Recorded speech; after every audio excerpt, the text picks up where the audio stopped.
Bueno, muchas gracias por estar acá. Les agradezco mucho la convocatoria. Son un grupo bien especial que elegimos con pinzas porque la verdad es que es un momento súper importante para nosotros como Geon Richter. Para mí en lo personal también por el Relugolix y el Riego, que lo conozco gracias a mi formación hace harto tiempo. Así que muchas gracias por estar acá. La idea en el fondo de esta reunión es que sean los primeros en tener la información de Riego de primera fuente. La que nos va a hablar es la doctora María Carrera, que la vamos a presentar un poquito más adelante, que es una doctora española, experta en endometriosis y en fertilidad, y que es de las que tiene más experiencia en el uso de Riego, sobre todo en endometriosis. No tengo el... ¿No podemos poner en grande? Solamente a modo de introducción y para darle contexto, hablar por qué yo considero que es un momento tan emocionante y que no es cualquier molécula. Sabemos que la GNRH se descubrió el año 71, el doctor Charlie, norteamericano, que ganó el Nobel de Medicina, y que es una neurohormona constituida por este decapéptido con distintos aminoácidos que tienen distintas funciones. De hecho, se le considera un poco el padre de la neuroendocrinología. Y sabemos también que su manera de liberación es súper especial y que la liberación pulsátil es la que logra que, en el fondo, en las distintas etapas del ciclo, se liberen las gonadotrofinas por la misma célula, pero de distinta manera, y que si esta se administra de manera continua, genera al principio un pic, que es el flare-up, y luego una desensibilización y que lleva a un estado de hipoestrogenismo severo. Y por lo tanto, desde que se descubrió y se sintetizó, se pensaron en aplicaciones clínicas, por ejemplo, cáncer hormonodependiente, tanto masculino como femenino. De hecho, actualmente los antagonistas se usan para cáncer de próstata, en casos de pubertad precoz o incluso de pubertad, para inducir pubertad, para estimulación ovárica, que es en lo que más conocemos, por lo menos los antagonistas, y también pensando en que son enfermedades estrogeno-dependientes, patología benigna como los miomas y la endometriosis. Entonces, brevemente, se descubrió el año 70, se le vio que tenía un potencial de aplicaciones clínicas diversas, como vimos, y rápidamente no fue tan complejo generar en el fondo un fármaco que fuera agonista de los receptores de GNRH, ya que ahí el principal problema era que la vía media súper cortita, como 2 a 4 minutos, entonces lo que había que hacer era cambiar en el fondo ciertos aminoácidos para que el clivaje no fuera tan rápido y por lo tanto se lograra una vía media y una potencia mayor. Y ahí tenemos algunos que conocemos como el leuprolide, la triptorelina, etcétera. Y lo que vemos acá, un poco lo que decíamos al principio, esto es un ejemplo del leuprolide que, de depósito que al principio tiene este efecto, que se libera la gonadotrofina, llamado flare-up, y luego se produce un estado de hipoestrogenismo súper severo, generando una como menopausia farmacológica, digamos. Para los antagonistas fue distinto. Todo esto yo lo aprendí gracias al doctor Cefes, que le agradezco su presencia. No fue tan fácil hacerlo, se demoraron 30 años, hubo harto ensayo y error porque había que cambiar mucho más aminoácidos, hubo muchos eventos adversos en las usuarias, principalmente secundario a la liberación de histamina, edema, incluso choque anafiláctico, hasta que finalmente en los 90 se lograron desarrollar el Cetorelix y el Ganirelix, que su aplicación es principalmente en medicina reproductiva, estimulación ovárica para prevenir la ovulación. Y como vemos acá, a diferencia del agonista, que es el que está en azul, el antagonista logra, como dice la palabra, antagonizar el receptor de manera rápida, súper eficiente y también reversible. Pasaron un par de años, nadie se explicaba mucho cómo estos antagonistas subcutáneos o intramusculares iban a llegar a poder, en el fondo, sintetizarse de manera oral, hasta que el Relugolix, que es la molécula en el fondo del Rieco, el año 2020 en Japón se aprobó como tratamiento para el cáncer de próstata. Después de eso, ya sintetizada la molécula, se pensó en su uso en patología benigna, es decir, mioma y endometriosis, y el año 21 la EMA aprueba Rieco, que es la combinación de Relugolix con ADVAC, es decir, con estradiol y con noretisterona, inicialmente con indicación para mioma uterino el año 2021 y a fines del 2023 para endometriosis. Por lo tanto, la presentación de la doctora que voy a introducir ahora es súper relevante porque es de las que tiene más experiencia del uso del riego en endometriosis, sabiendo que la aprobación por la EMA es súper reciente en el fondo. Por lo tanto, no hay mucha gente que tenga experiencia clínica con pacientes en el día a día, más allá de los estudios clínicos que también va a presentar. La doctora Carrera es ginecóloga especialista en medicina reproductiva, profesora asociada a la Universidad Complutense, vocal de la Sociedad Española para el Estudio de Miomas y Endometriosis. Es la coordinadora de la guía de endometriosis, guía de miomas y de la guía de patología uterina. Y trabaja en el Hospital Universitario 12 de Octubre en la Unidad de Patología Ginecológica Benigna y Medicina Reproductiva. Y nos va a describir y a presentar qué es el Relugolix terapia combinada o RIECO enfocado a endometriosis y también en fertilidad. Adelante, doctora Carrera. Hola, buenas tardes, Chile, ¿qué tal? ¿Cómo están? Es un placer estar aquí con ustedes para poder presentar un poco la experiencia que tenemos aquí en España, porque nosotros tenemos la indicación de RIECO para endometriosis desde agosto de este año, con lo cual hemos tenido la oportunidad de tener una pequeña andadura, que es la que me gustaría compartir con ustedes. Y sin más, me pongo en marcha. Voy a necesitar que me permitan compartir la presentación.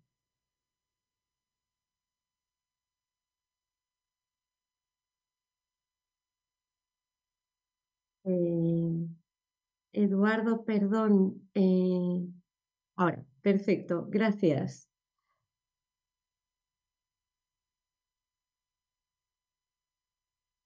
Pues sin más, empiezo con la presentación.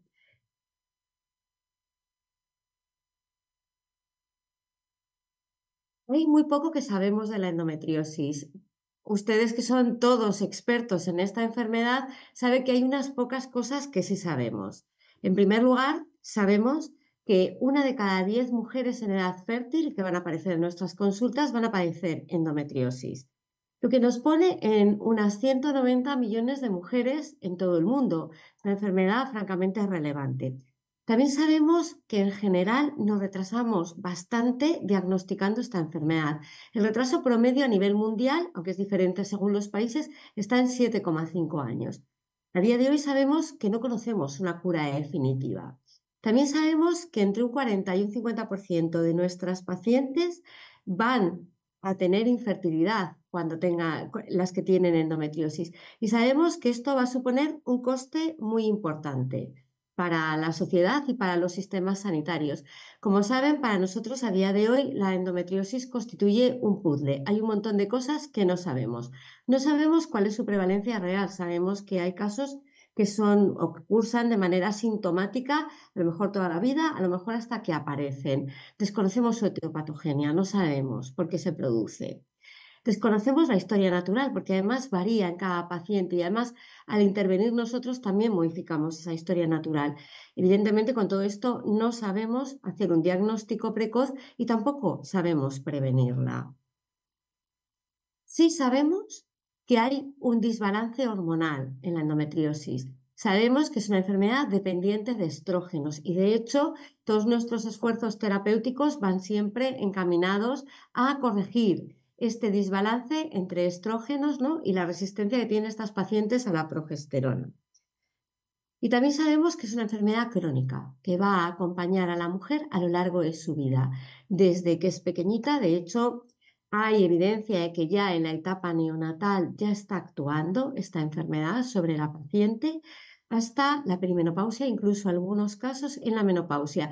Y en cada etapa de la vida de la mujer, las necesidades terapéuticas van a ser distintas y nos vamos a tener que adaptar a ellas. Tenemos 3 pilares en el manejo de la paciente con endometriosis: el tratamiento médico, el tratamiento quirúrgico y las técnicas de reproducción asistida cuando son necesarias.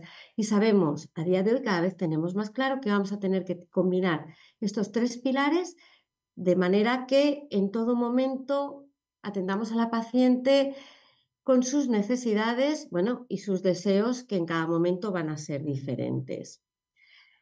Antiguamente teníamos o lo que hemos llamado el manejo clásico de la paciente con endometriosis. Desde luego en España era así, no había un primer diagnóstico que generalmente era tardío y a veces se hacía por laparoscopia y Era aquellas laparoscopias de see and treat.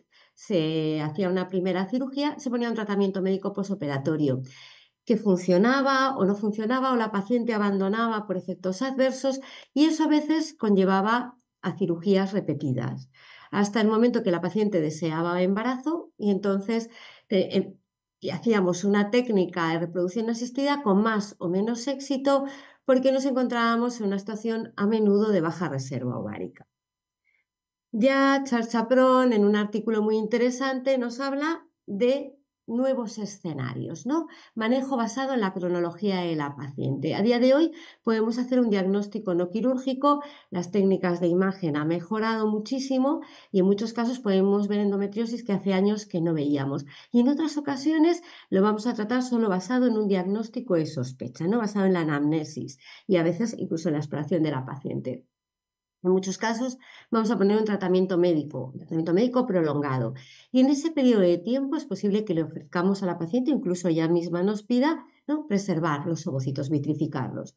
En un momento determinado la paciente se querrá quedar embarazada, suspenderemos el tratamiento, iremos o no a reproducción asistida y uno de los escenarios a futuro es continuar con el tratamiento médico, si no tiene efectos adversos, hasta la edad de la menopausia. Otro escenario posible es que antes de la búsqueda de embarazo y dependiendo un poco del fenotipo de la paciente y de su sintomatología, hagamos una única cirugía, lo más conservadora y lo más definitiva posible. Sí que yo creo que todos tenemos claro y estamos de acuerdo en que como mucho una paciente con endometriosis debe ser sometida a una única cirugía, ¿no? Después, pues si es necesario será la reproducción asistida o incluso dependiendo de cómo haya quedado quirúrgicamente, pues se buscará gestación espontánea y después probablemente se reinstaure un tratamiento médico hasta la edad de la menopausia. Otro posible escenario es mantenerla con tratamiento médico, el stop para las gestaciones y finalmente, cuando ya tenga el deseo genésico completamente cumplido, pues pasar a una cirugía definitiva más o menos conservadora en función del fenotipo de la endometriosis, la sintomatología y, por supuesto, siempre, porque yo creo que hoy en día cada vez tiene más peso, los deseos de la paciente. Nosotros ya en el año 2018 nos planteamos realizar una guía de práctica clínica fundamentalmente centrada en la paciente en edad fértil con el objetivo de manejar a la paciente no tanto en fenotipos sino en escenarios clínicos.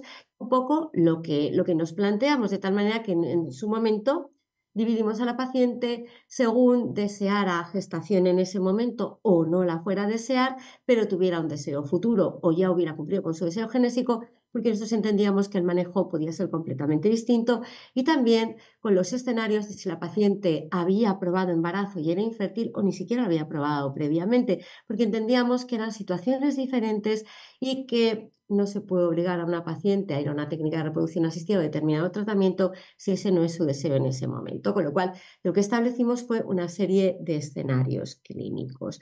Entonces, hablando de escenarios clínicos, en el caso de que una paciente desee embarazo inmediatamente, sabemos que el tratamiento médico no es la opción, ya que hasta la fecha no hemos conseguido demostrar que mejore la posibilidad de embarazo, desde luego no de manera espontánea, y sí que nos puede retrasar el tiempo a la gestación. Distinto es que la paciente desee en un futuro quedarse embarazada, pero en ese momento no desee quedarse embarazada. Con lo cual aquí, claro, tenemos dos posibilidades, el tratamiento quirúrgico o el tratamiento médico. Creo que a día de hoy nosotros en la guía, si lo establecimos, hay unas indicaciones quirúrgicas claras, ¿no? Como es una endometriosis profunda con indicación quirúrgica, sería una endometriosis digestiva, ¿no?, con afectación de la luz importante, cuando hay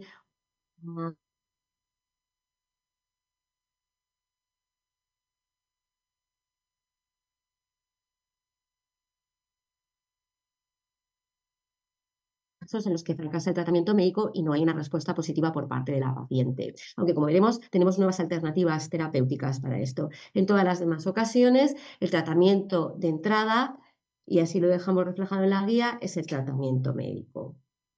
¿Cuáles son las bases del tratamiento médico de la endometriosis? Los objetivos deben de ser la desaparición de los síntomas, a ser posible completamente, control de la progresión de la enfermedad y de las lesiones, la prevención de las recurrencias si conseguimos que la paciente se quede prácticamente sin lesiones. Y con todo esto lo que vamos a pretender es estabilizar la enfermedad y preservar la fertilidad futura.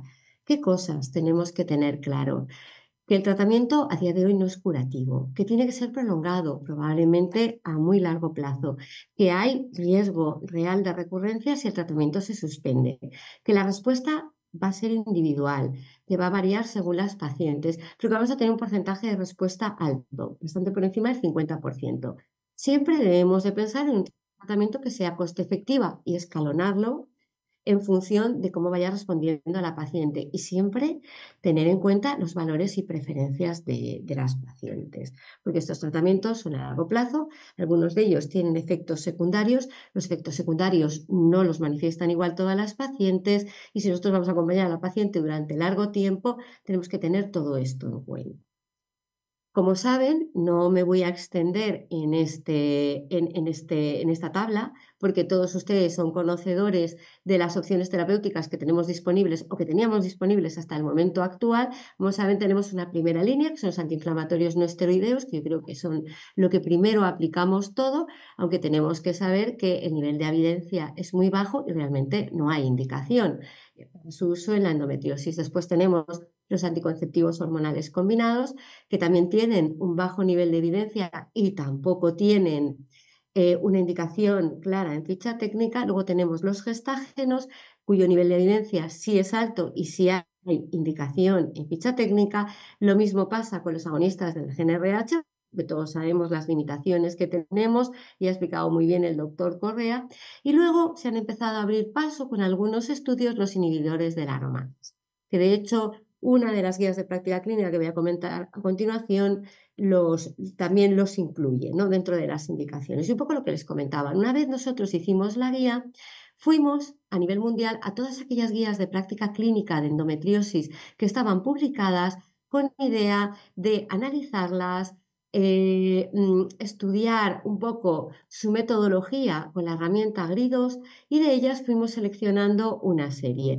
Cogimos todas estas guías a nivel mundial, cogimos también una serie de guías a nivel europeo. La guía de la ESRE en un principio solamente estaba publicada en el año 2013, posteriormente hemos incorporado la guía más reciente, que es con metodología GRADE de la ESRE, y con todas estas guías al final nos quedamos con 5, con la guía NICE, con la guía del Colegio de Ginecólogos Franceses, nuestra guía, la guía australiana y de Nueva Zelanda, que esta guía realmente es una adaptación de la guía NICE de 2017 y con la guía de ESRE. Y lo que vamos a hacer a continuación es un estudio comparativo de las recomendaciones de tratamiento médico que dan estas 5 guías. Entonces, con respecto a los antiinflamatorios no esteroideos, lo que podemos ver aquí es que la guía NICE recomienda analizar riesgo y beneficio antes de aplicarlos, con lo cual he puesto aquí amarillo, no los contraindica, pero tampoco habla de una recomendación clara. Nuestra guía, en la que sí recomendábamos que se podía utilizar el uso de AINES u otros analgésicos como primera línea.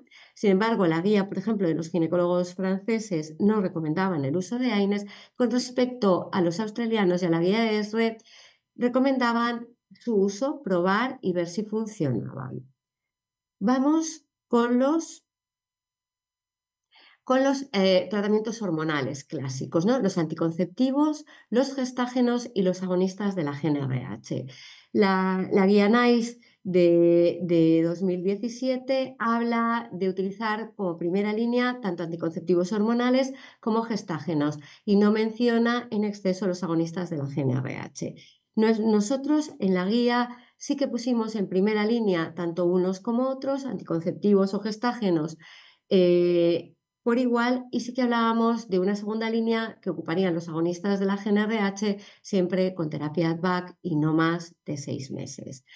El Colegio de Ginecólogos franceses hablaba de primera línea anticonceptivos o gestágenos y hablaba concretamente del DIU de levonorgestrel. En segunda línea hablaba de los anticonceptivos de desogestrel, incluso hablaba de los implantes, el dienogest o los agonistas de la GnRH. Lo ponía todo igualado en segunda línea.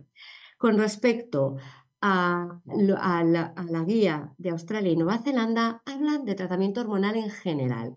Ponen todos los tratamientos a una misma altura, en una misma línea, y hablan de compartir la decisión terapéutica con la paciente. Y la guía de ESRE habla, en primer lugar, de los anticonceptivos, en segundo lugar, de los gestágenos, pone todos los diferentes tipos de gestágenos al mismo nivel y recomienda también los agonistas como segunda línea con evidencia limitada acerca de la dosis y la duración del tratamiento, que era lo que teníamos hasta ahora, uno de los principales problemas que teníamos hasta ahora, como ha explicado el doctor Correa, con respecto a los agonistas del GnRH, ¿no? Son unos fármacos eficaces, pero tenemos el problema de la duración del tratamiento, ¿no? Tenemos un espacio limitado para utilizarlos.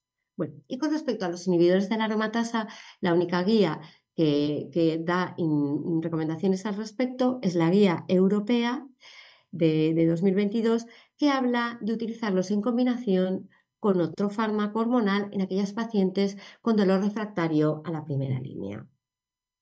Bueno, con lo cual, como ven ustedes, las opciones actuales de tratamiento médico lo que son es limitadas.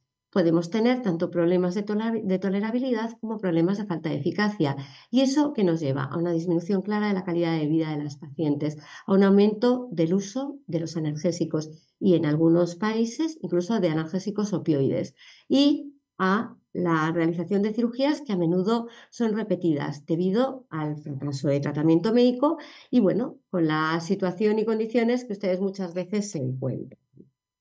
Y con todo esto, como les decía antes, nosotros desde agosto, bueno, que además la prensa española se hizo bastante eco de ello, disponemos de Rieco, ¿no?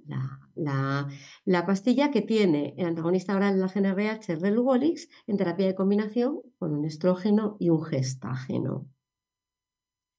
No insisto más en esto porque ya ha hablado el doctor Correa, es un antagonista oral que hace un bloqueo competitivo de los receptores de la GnRH de acción rápida, sin efecto flare-up, con la posibilidad que tenemos de suspenderlo en cualquier momento y como tenemos la terapia back sin efectos de deprivación estrogénica ni a corto ni a largo plazo. Bueno, ahora lo que me gustaría es comentarles los ensayos clínicos, los SPIRIT 1 y 2 y el SPIRIT Extension que llevaron a la comercialización, los fase 3 que llevaron a la comercialización de Relugolix y de Rieco. Vale. Spirit 1 y Spirit 2 son dos estudios pivotales que son dos réplicas. Se realizaron dos estudios en paralelo. En el primero se reclutaron y se aleatorizaron 638 pacientes y en el Spirit 2 623. Se aleatorizaron a tres brazos. A un brazo de placebo durante 24 semanas, a un brazo de Rieco, que era el Relugolix en terapia de combinación, y a un tercer brazo en el que las primeras 12 semanas utilizaban solo Relugolix y después pasaban a Relugolix en terapia de combinación. En la semana 24 se midieron tanto los objetivos principales como los objetivos secundarios y a todas aquellas pacientes que deseaban continuar y eran elegibles, se les propuso continuar hasta la semana 104 en lo que se llamó el Spirit Extension. Entonces, la población de estudio eran pacientes premenopáusicas que requerían tener un diagnóstico quirúrgico, visualización directa o un diagnóstico histológico de endometriosis y que además tenían una dismenorrea de moderada a severa y un dolor pélvico no menstrual severo también. En el Spirit Extension se ofreció la participación a todas aquellas mujeres que habían completado las primeras 24 semanas y que no tenían una puntuación o no había descendido la puntuación en la densidad mineral ósea, por encima de un 7%. Se reclutaron pacientes en 219 centros de 21 países, también se reclutaron tanto en su país, en Chile, como aquí en España. Me preguntaba el doctor Correa que cuántas se habían reclutado en cada país y no hemos sido capaces de verlo en las publicaciones, pero bueno, seguro que en algún momento lo conseguiremos saber. Como les decía, había dos objetivos primarios, dos objetivos coprincipales, que eran el porcentaje de pacientes en las que había una disminución significativa de la dismenorrea, que se llamó porcentaje de respondedoras, y el porcentaje de pacientes en las que había una disminución significativa del dolor pélvico no menstrual. ¿Y qué se consideró una disminución significativa? Bueno, todo esto se midió con la escala de calificación numérica y se consideraba una disminución de 2,8 puntos o más de media en la dismenorrea y 2,1 puntos o más de media en el dolor no menstrual, ¿vale? Y además todo esto, evidentemente, sin que se registrara un aumento del uso de analgésicos, ni no opioides ni opioides. Y esto se evaluó tanto en la semana 24 como al final del Spirit Extension en la semana 104. Además, se midieron una serie de objetivos secundarios, como la puntuación media, tanto en la dismenorrea, en el dolor pélvico no menstrual, dolor pélvico general y la dispareunia. Además, también se consideran objetivos secundarios porcentaje de pacientes que no utilizaron o no necesitaron opioides y que no necesitaron analgésicos. Era un poquito diferente el porcentaje de pacientes que sí necesitaban analgésicos al principio del estudio entre el Spirit 1 y el Spirit 2, como veremos ahora. Perfecto. Pues, ¿qué les puedo decir de los resultados en cuanto a eficacia? ¿Vale? Con respecto al objetivo principal, que fue la respuesta a la dismenorrea, tanto en la semana 24 como en la semana 52 como en la semana 104. Pues vamos a ir desgranando. ¿Vale? Este es el porcentaje de pacientes que respondieron en la escala de respuesta. Pues aquí se ve cómo en la semana 24, frente a placebo, el porcentaje de pacientes que respondían tanto en terapia de combinación como en primero relugolix y luego terapia de combinación era estadísticamente significativo, tanto en el Spirit 1 como en el Spirit 2. Además, el porcentaje de respondedoras era importante. Este porcentaje de respondedoras se mantuvo y de hecho se mantuvo a lo largo de todo el Spirit Extensión. Y aquí se ve como las pacientes que habían estado con placebo y que entraron en el Spirit Extensión pasaron a riego, a relugolix con terapia de combinación y se ve cómo la respuesta a la dismenorrea se empieza a igualar a los otros dos grupos y va subiendo hasta igualarse y dejar de ser estadísticamente significativa.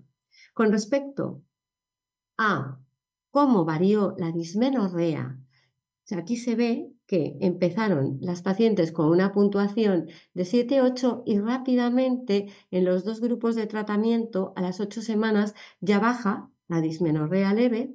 Se ve que, sin embargo, en el grupo de placebo se mantiene y en el momento que el grupo de placebo pasa al tratamiento con relugolix en combinación en el Spirit Extensión, baja la puntuación de la dismenorrea hasta igualarse con los otros dos grupos, ¿vale? Y se ve que la reducción, la reducción absoluta fue del 85% desde la línea de base a la semana 104.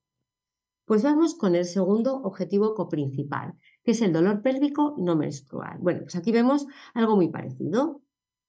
En el Spirit 1 y en el Spirit 2 se ve cómo las pacientes con relugolix, tanto en terapia de combinación como solo con terapia de combinación luego a las 12 semanas, el porcentaje de pacientes que respondieron al dolor pélvico no menstrual fue estadísticamente significativo con respecto a placebo, en tanto el Spirit 1 como en el Spirit 2. Aquí se ve en la semana 52 y en la semana 104 en el Spirit Extensión cómo las pacientes que habían estado con placebo igualan el porcentaje de respuesta con los dos grupos que habían estado previamente en tratamiento y cómo va subiendo de la semana 52 a la semana 104. Si vemos cómo varía con respecto a la línea de base el dolor pélvico no menstrual, pues también vemos, aquí se ve una variación menos relevante, pero se ve que es significativo en las pacientes en tratamiento con respecto a placebo y cuando pasan al Spirit Extension se acaban igualando los tres grupos. Y lo que se vio es que había un 70% de reducción desde la línea de base. Vamos con los objetivos secundarios. El dolor pélvico menstrual. Aquí se ve, perdonen que aquí se han movido un poco las líneas, pero lo que se ve es que también el porcentaje de reducción desde la línea de base en la semana 104 es del 70%. Con respecto a la dispareunia, que fue otro de los objetivos secundarios, aquí también hubo una disminución importante desde la línea de base, también se mantienen diferencias relevantes entre el grupo de placebo y el grupo de tratamiento que se igualan en el Spirit Extension. Y lo que se vio es que hubo casi un 60% de reducción en el score de dispareunia desde la línea de base, desde el comienzo del estudio hasta la semana 104.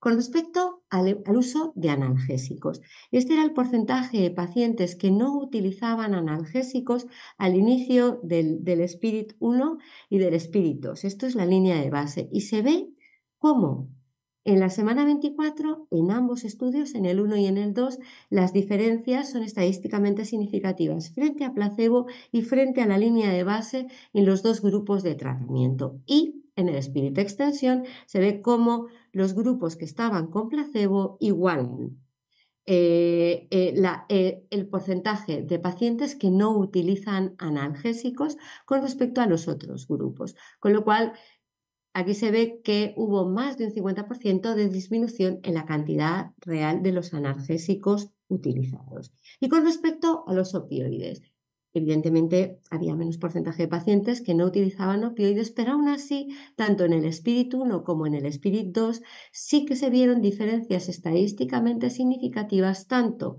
con respecto a la línea de base, que son estas dos columnas, como con respecto a placebo. Y que todas estas diferencias se mantuvieron y fueron ascendiendo a lo largo del Spirit Extension, ¿no? Semana 52 y semana 104. Con lo cual está claro que hubo una disminución muy importante de la necesidad de analgésicos y de analgésicos opioides. Vale. Con respecto a los parámetros de seguridad. Bueno, en cuanto a los eventos adversos acumulados, tanto en el Spirit 1 como en el Spirit 2 y extensión, aquí vemos los grupos de placebo, de Relugolix en combinación y el grupo que solo tuvo Relugolix las 12 segundas semanas, ¿vale? Aquellos eventos adversos que obligaron a discontinuar el tratamiento fueron similares en los tres grupos, no hubo diferencias. Con respecto a los eventos adversos graves, aquí se puede ver que tampoco hubo diferencias con el grupo de placebo y que no fueron importantes en ningún caso. Los efectos adversos más frecuentemente reportados fueron dolor de cabeza, nasofaringitis y sofocos. Y fueron muy parecidos, como se puede ver aquí, en los tres grupos.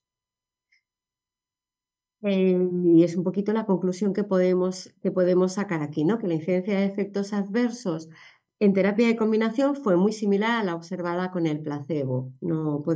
Se puede detectar ninguna diferencia. Con respecto a otros aspectos de seguridad, se analizaron cambios en un montón de parámetros hematológicos como la hemoglobina glicada, la glucosa, los lípidos, las enzimas hepáticas, otros parámetros de la bioquímica sanguínea, tensión arterial, frecuencia cardíaca, electrocardiograma, repolarización, cambios en el estado de ánimo, peso corporal, y no se vio ningún cambio significativo en ninguno de los parámetros evaluados. No hubo nada destacable. Con respecto a la densidad mineral ósea, aquí lo que se puede ver a lo largo tanto de las primeras 24 semanas como en el Spirit Extension, que se realizó hasta la semana 104, a lo largo de los siguientes 2 años, aquí lo que se ve es que no hubo diferencias significativas en columna lumbar entre el grupo de placebo y el grupo de Relugolix en terapia de combinación. Sí hubo una pequeña disminución de la densidad mineral ósea en columna lumbar en el grupo que usó solo Relugolix las primeras 12 semanas, que se ve cómo después en la extensión se va recuperando hasta igualar el grupo de tratamiento con terapia de combinación. Y con respecto a la densidad mineral ósea en cadera, se observa algo parecido. Hay una disminución más discreta en el grupo que empleó solo Relugolix las primeras 12 semanas y se ve que posteriormente pues, va recuperando hasta igualarse al final del Spirit Extension. Con respecto al perfil hormonal que se vio en las pacientes durante el tratamiento, aquí podemos ver cómo fueron los niveles de FSH que se mantuvieron constantes a lo largo de todo el seguimiento.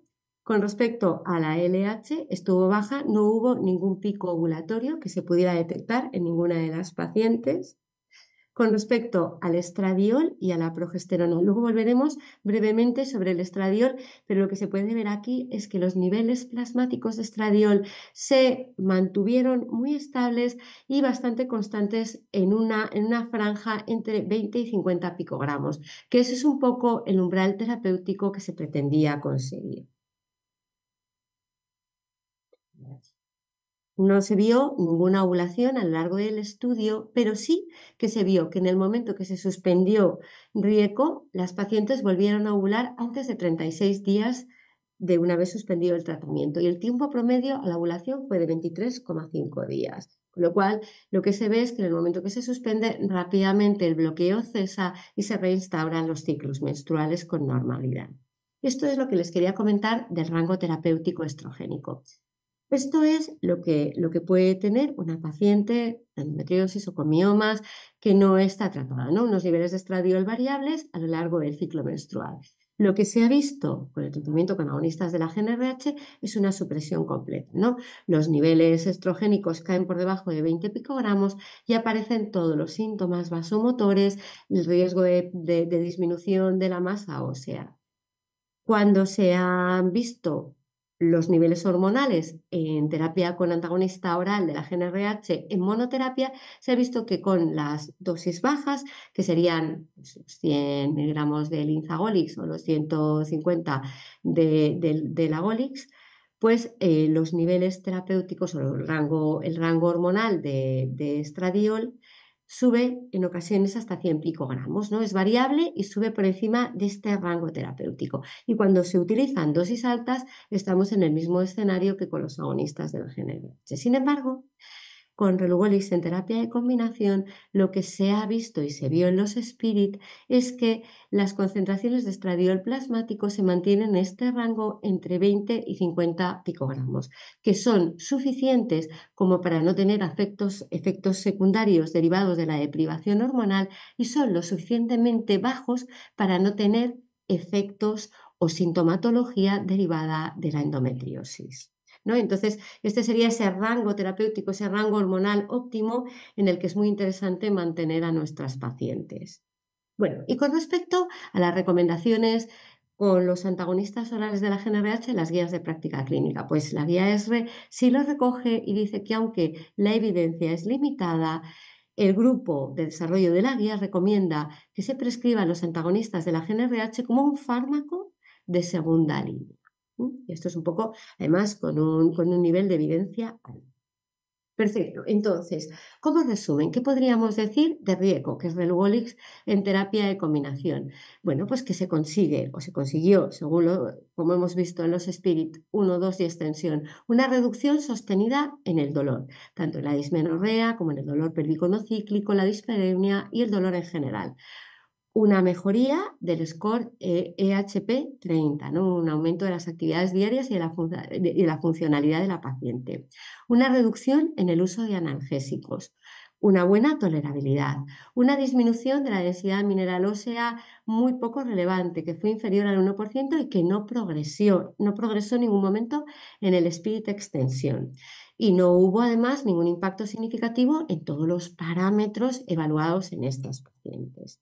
Entonces, bueno, yo lo que les he puesto aquí o lo que les quería comentar a continuación es un poco los perfiles de pacientes en los que nosotros nos hemos planteado el uso de Rieco desde que se aprobó en España en agosto. Entonces, nosotros hemos empezado a utilizarlos en 5 perfiles diferentes de pacientes y es un poco lo que hemos estado utilizando y es un poco la experiencia que tenemos, ¿no? En primer lugar, estaría la paciente con deseo genésico futuro que no desea quedarse embarazada, en la que ha fracasado o que no tolera bien los fármacos de primera línea, ¿no? Que serían los anticonceptivos o los gestágenos. En segundo lugar, aquellas pacientes con un deseo genésico inmediato, con infertilidad y en las que ha fracasado una técnica de reproducción asistida, ¿no? En tercer lugar, aquellas pacientes en las que estamos teniendo problemas, bien porque tenemos un peor acceso a los folículos, bien porque ha fracasado el tratamiento. En cuarto lugar, serían aquellas pacientes en las que, bueno, las pacientes que no desean embarazo y que también hay un fracaso y una intolerancia de los fármacos de primera línea, ¿no? Y en este caso, lo que pretenderíamos es acompañar a estas pacientes hasta la edad de la menopausia, ¿no? Y que estén asintomáticas. Y en el último perfil de pacientes que lo estamos probando es en aquellas pacientes que tienen un diagnóstico de adenomiosis, bien para controlar los síntomas, bien para mejorar tanto la posibilidad de embarazo como los resultados en reproducción asistida. Y nosotros, por lo menos aquí en España, estamos asistiendo a un escenario que cada vez tenemos pacientes más mayores con más signos de adenomiosis que desean quedarse embarazadas y hasta ahora no teníamos buenas alternativas terapéuticas. Por eso este es uno de los grupos que quizá ahora mismo estamos probando con más interés. Perfecto. Primer subgrupo de paciente. El objetivo va a ser controlar la sintomatología y la progresión de la enfermedad para preservar la fertilidad futura. Entonces, nosotros pondríamos un tratamiento con riesgo, valoraríamos en ese periodo de tiempo, ¿no?, introducir una vitrificación de ovocitos, aprovechándonos además que el riesgo se puede suspender en cualquier momento, hacer la estimulación y luego reinstaurarlo y mantenerlo hasta que la paciente desee buscar embarazo. Y les pongo un ejemplo que fue una de las primeras pacientes que traté. Es una paciente que nosotros seguimos en la unidad desde hace 6 meses, una estudiante de nuestro hospital, ¿no?, que vino con una endometriosis diagnosticada desde hacía unos años, llevaba tiempo con anticonceptivos.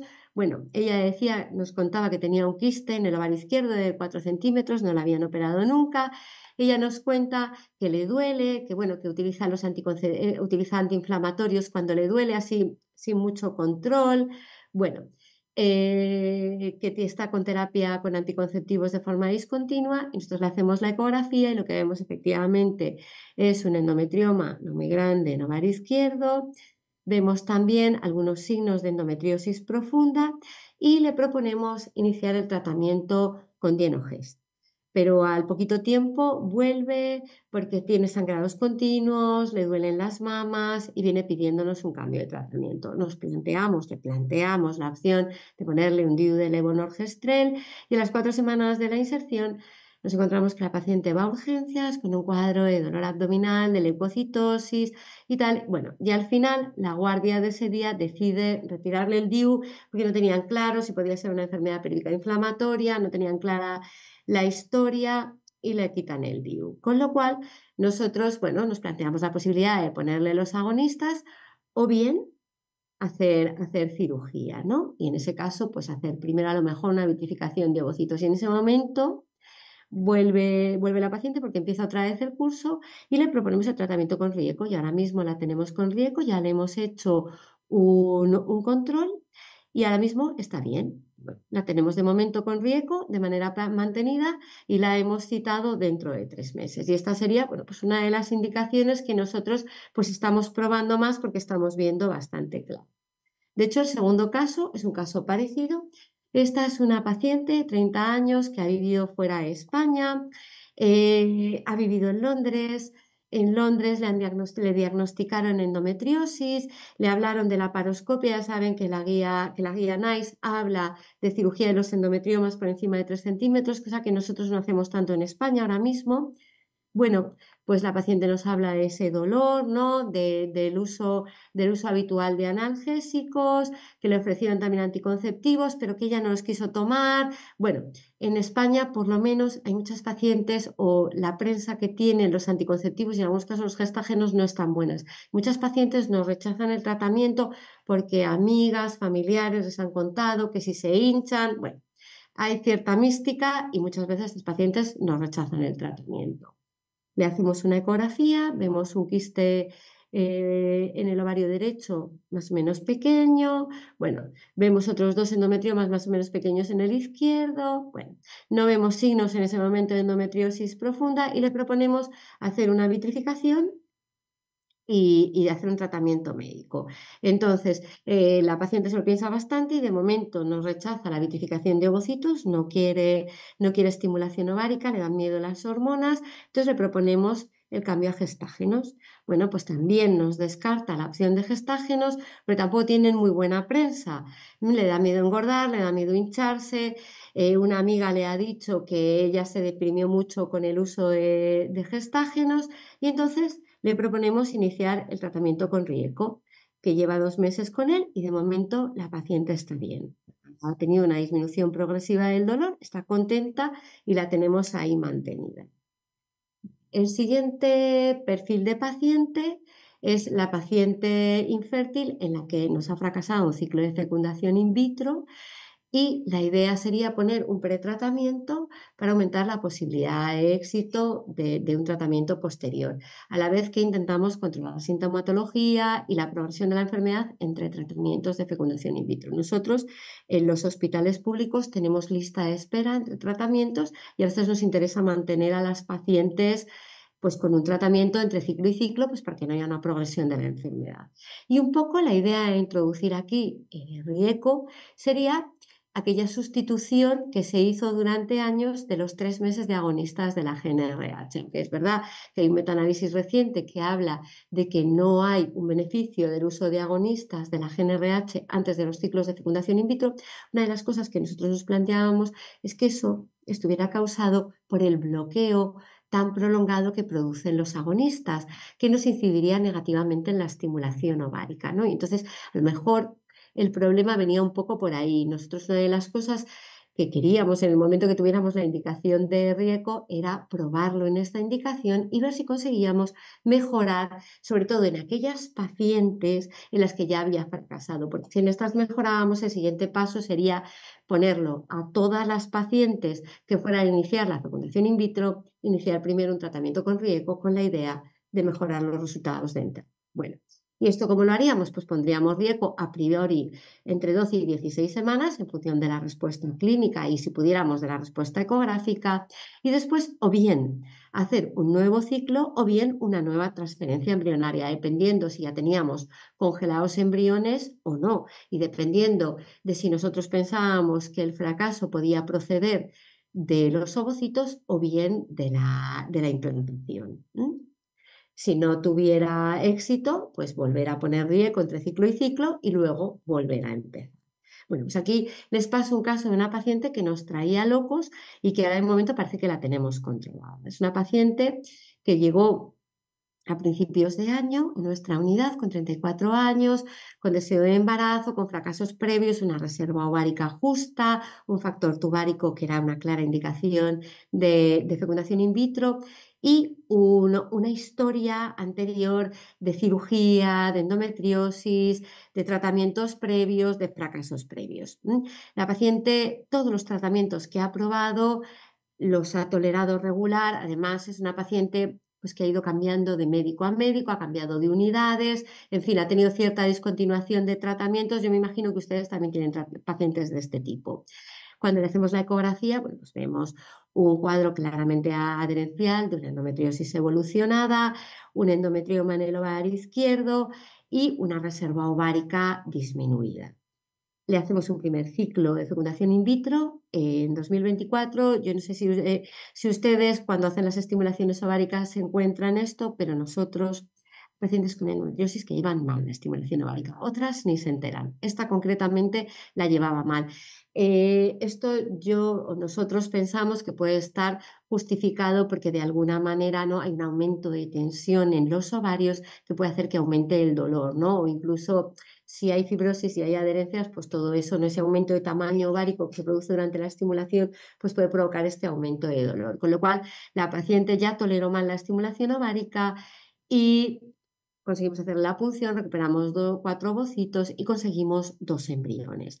Pero después de la punción, la paciente tuvo un cuadro de dolor abdominal importante que no se justificaba por las técnicas de imagen, no parecía una rotura del endometrioma, no, evidentemente no era una hiperestimulación ovárica tampoco se veía el líquido libre en cantidad importante como para justificar que fuera un sangrado. En fin, no entendimos muy bien, pero la tratamos de manera conservadora con analgésicos y consideramos que no era prudente transferirla en ese momento, sino que congelamos los embriones a la espera de que la paciente mejora. Bueno, al empezar la preparación endometrial, porque lo hicimos con valerato de estradiol, la paciente empezó otra vez con sintomatología de la endometriosis, probablemente por el efecto del valerato de estradiol, que es una cosa que nos da cierto miedo a hacer, pero sí que nos corría cierta prisa transferirla antes de que la paciente se volviera a desestabilizar y por eso nos decidimos por el ciclo sustituido. Bueno, se suspende la preparación endometrial y ahora estamos, ¿no? Pues un poco ante una encrucijada para ver qué hacemos con esta paciente, ¿no? Le planteamos en ese momento la opción de ponerle un nuevo ciclo de agonistas. La paciente no le gustó el tratamiento previo y no lo quiere hacer. Le planteamos una nueva cirugía, pero bueno, esto lo pasamos a un comité. Nosotros tenemos reuniones puntuales, todos los que nos dedicamos a la patología benigna, a la endometriosis, a la reproducción asistida, y ahí, bueno, pues nos daba cierto miedo que al final nos íbamos a meter también con el ovario y que hubiera una reducción, ¿no?, de la reserva ovárica o incluso a lo mejor una lesión vascular o lo que fuera. La teníamos en tratamiento en la unidad de dolor pélvico crónico. Bueno, la paciente está de baja laboral, está con mala funcionalidad, con mala situación y en agosto, cuando sale el riesgo, le ofrecemos iniciar tratamiento y la paciente ha empezado a responder positivamente y ahí la tenemos. De momento la queremos mantener entre 3 y 4 meses con riesgo, ver cómo evoluciona clínicamente y ver si después podemos hacer una preparación endometrial y transferirle un embrión. De ahí la tenemos. El siguiente caso sería pacientes de un perfil parecida en las que a lo mejor tampoco tenemos un buen acceso, ¿no? Y aquí estas pacientes, bueno, pues evidentemente en algunos casos les planteamos escleroterapia. En los menos casos les planteamos cirugía por el miedo de la reducción de la reserva ovárica, porque muchas de estas pacientes lo que van a hacer es una vitrificación de ovocitos, ¿no? Y entonces aquí pues nos planteábamos que una alternativa más que nos podía ayudar en estos casos sería un pretratamiento con riego y eventualmente posiblemente mejore también la calidad ovocitaria. Ustedes saben que está en entredicho, se duda de si la endometriosis empeora o no la calidad de los ovocitos, pero eso es una cosa que yo tampoco tengo 100% clara, que no la disminuya. Con lo cual, probablemente ahora que disponemos de una nueva herramienta terapéutica, sería una cosa que sería interesante explorar. Pues bueno, el caso que les presento es una paciente de 28 años, también una paciente con dolor crónico, tanto menstrual como no menstrual, que presenta endometriomas bilaterales, con componente adherencial, y estas pacientes en el sistema madrileño de salud son subsidiarias de hacer una vitrificación de ovocitos. Esta paciente ha migrado de un tratamiento a otro, empezó con anticonceptivos, lo suspendió por efectos secundarios, pasó a dienoges continuo, también lo suspendió. Bueno, en este momento, la paciente nos dice que desea quedarse embarazada y se le propone una fecundación in vitro, no se plantea más. La reserva ovárica en ese momento es buena, con lo cual iniciamos la estimulación ovárica. Reclutamos 9 folículos, pero nos encontramos que durante la punción no tenemos buen acceso a todos los folículos. Al final solo se recuperan 3 ovocitos, de los cuales solamente son 2 maduros y no conseguimos ningún embrión. Entonces, bueno, ante esto, pues antes de hacer un segundo ciclo de FIV, pensamos que hay que tomar algún tipo de determinación y se propone incluso valorar una cirugía. En ese momento, bueno, pues la paciente desaparece de la consulta y cuando reaparece tenemos riesgo y nos planteamos, antes de hacerle la cirugía, hacer el tratamiento con riesgo, con el objetivo de mejorar los resultados y de mejorar, si podemos, el acceso a los folículos. Otra de las opciones que nos podíamos haber planteado es la escleroterapia. Pero bueno, no siempre, nosotros tenemos unas ciertas indicaciones de la escleroterapia y no siempre todas las pacientes son subsidiarias de ello, con lo cual ahora mismo tenemos la paciente con riesgo y la tenemos pendiente del segundo ciclo de fecundación in vitro. Como les comentaba, el siguiente perfil sería la paciente perimenopáusica con deseo genésico cumplido, en la que los fármacos de primera línea han fracasado o tienen alguna contraindicación. Aquí ustedes me dirán, ¿y no le podemos hacer cirugía? Pues sí, evidentemente podemos hacerla, pero a veces las pacientes rechazan la cirugía pues por miedo a meterse en quirófano, por miedo a la baja laboral, etcétera, etcétera. Y tenemos una alternativa médica, que es el RIECO, que nos permite además un tratamiento prolongado, y aquí el planteamiento o la propuesta terapéutica es mantener RIECO de manera prolongada. Cuando la paciente tenga 51 años, suspender, ver el estatus hormonal, ver cómo se encuentra la paciente y si es necesario mantenerlo, y si la paciente está bien, pues suspenderlo ya definitivamente, ¿no? Según vayamos viendo cómo va evolucionando el caso. Y por último, el que les comentaba antes, el caso de la adenomiosis, ¿no? Aquí tendríamos un poco dos objetivos. Por un lado, el control de los síntomas y evitar la progresión, ¿no? de las lesiones que se ven por ecografía o por resonancia. Luego me comentarán ustedes si son más de ecografía o más de resonancia. Aquí en España somos casi más de ecografía, ¿no? Para el diagnóstico de la adenomiosis, pero bueno, la resonancia también es una técnica validísima para el diagnóstico. Y en aquellas pacientes que las tenemos en reproducción asistida, aumentar las posibilidades de implantación. Y esto, como ya les he comentado, es una cosa que nos preocupa bastante porque es una patología que tenemos con cierta frecuencia, porque aquí en España la edad para tener no solo el primer hijo, pero el segundo hijo, cada vez está más por encima de los 40, y sí que nos encontramos este tipo de patología con relativa frecuencia en la ecografía. Aquí lo que nos plantearíamos es un periodo de riesgo en función de las necesidades de la paciente, la reevaluación clínica y, bueno, la posibilidad de mantener riesgo de manera mantenida. En el caso de que estemos en una paciente en reproducción asistida, que en estos casos lo que solemos hacer es el ciclo de fecundación in vitro, vitrificar los embriones y poner el tratamiento. Pues aquí lo que plantearíamos, y de hecho ya tenemos algunas pacientes, ¿no?, en proceso, es 12 semanas de RIECO y después realizar la criotransferencia todo seguido. Y les cuento este caso. En este caso, esta paciente no tenía todavía deseo genésico. Esta es una paciente que me encontré este verano en uno de los centros periféricos que tenemos de ginecología. Encuentro una paciente que viene a la consulta con 32 años, que me empieza a contar que lleva con dolor de regla toda la vida, que ha estado con píldora de manera discontinua, siempre ha tenido unos ciclos cortos, unas reglas largas y abundantes, que los anticonceptivos los suspendió porque sangraba continuamente, y cuando le hago la ecografía me encuentro signos claros de adenomiosis, ¿no? Un útero aumentado de tamaño, con una pared posterior engrosada. También me encuentro un endometrioma pequeñito y en principio no me encuentro más imágenes. Le pido una analítica de sangre y me encuentro una hemoglobina baja, un perfil de anemia crónica, ¿no? La paciente me cuenta que ella todavía no busca embarazo, pero que sí, que a lo mejor de aquí a un año sí que se plantean buscar embarazo.